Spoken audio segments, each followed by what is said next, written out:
நேத்து மதியம் லஞ்சுக்கு அத்தம்மா கொள்ளு பருப்பு கடைஞ்சு வச்சிருந்தாங்க. கூட காம்பினேஷனா ஏதாவது சாப்பிட்டா நல்லா இருக்குமேன்னு பார்க்கும்போது வாழைக்கா இருந்தது. அதில கொஞ்சம் உப்பு, மிளகாத்தூள், கார்ன்ஃப்ளவர் மாவு, இஞ்சி பூண்டு பேஸ்ட் எல்லாம் போட்டு நல்லா பெரட்டி விட்டு அப்படியே வந்து ஷாலோ ஃப்ரை மாரி பண்ணி எடுத்தேன். ரொம்ப சூப்பரா இருந்தது கொள்ளு பருப்போட வச்சு சாப்பிடும்போது.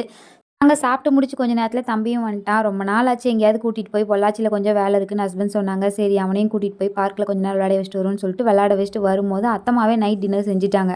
சரி இருக்க கொஞ்ச நேரத்தில இந்த வாழைப்பூவ கிளீன் பண்ணிருவோம்னு சொல்லிட்டு அத கிளீன் பண்ணி மட்டும் வச்சுட்டேன். ஏன்னா இந்த வாழைப்பூவெல்லாம் காலையில எந்திரிச்சு கிளீன் பண்றது ரொம்ப கஷ்டமான விஷயம். கட் பண்றதுனா ஈஸியா கட் பண்ணிடலாம். நைட்டே கிளீன் பண்ணி வச்சங்காட்டி ரொம்ப ஈஸியா இருந்தது. கட் பண்ணி அப்படியே வந்து தாளிச்சு விட்டாச்சு. கொஞ்சமா எண்ணெய் விட்டு கடுகு, உளுந்தம் பருப்பெல்லாம் போட்டு நல்லா பொரிஞ்சு வந்ததையும் சின்ன வெங்காயம், வரமிளகா, கருவேப்பிலை எல்லாம் போட்டு நல்லா வதங்கி வந்ததையும் நம்ம கட் பண்ணி வச்சோம் இல்லையா வாழைப்பூ அத போட்டு 1/4 ஸ்பூன் மஞ்சத்தூள், கொஞ்சமா உப்பு, ஒரு 1/4 ஸ்பூன் அளவுக்கு குழம்பு மிளகாய் தூள் ஆட் பண்ணி கொஞ்சம் தண்ணி விட்டு அப்படியே மூடி வச்சிடலாம். 1/4 மணி நேரத்தில சூப்பரான வாழைப்பூ பொரியலும் ரெடி ஆயிடுச்சு. தம்பிக்கு இதெல்லாம் குடுத்து பழக்கல. அதனால தம்பிக்கு தனியா கேரட் சாப்பாடு தாளிச்சு குடுத்துட்டேன். கொஞ்சமா பொரியல் வச்சு விட்டுருக்கேன். நீ எப்படி சாப்பிட்டு வருவான்னு தெரியலங்க. ஈவினிங் ஷாட்ஸ்ல பார்க்கலாம். அதுவரைக்கும் பாய்.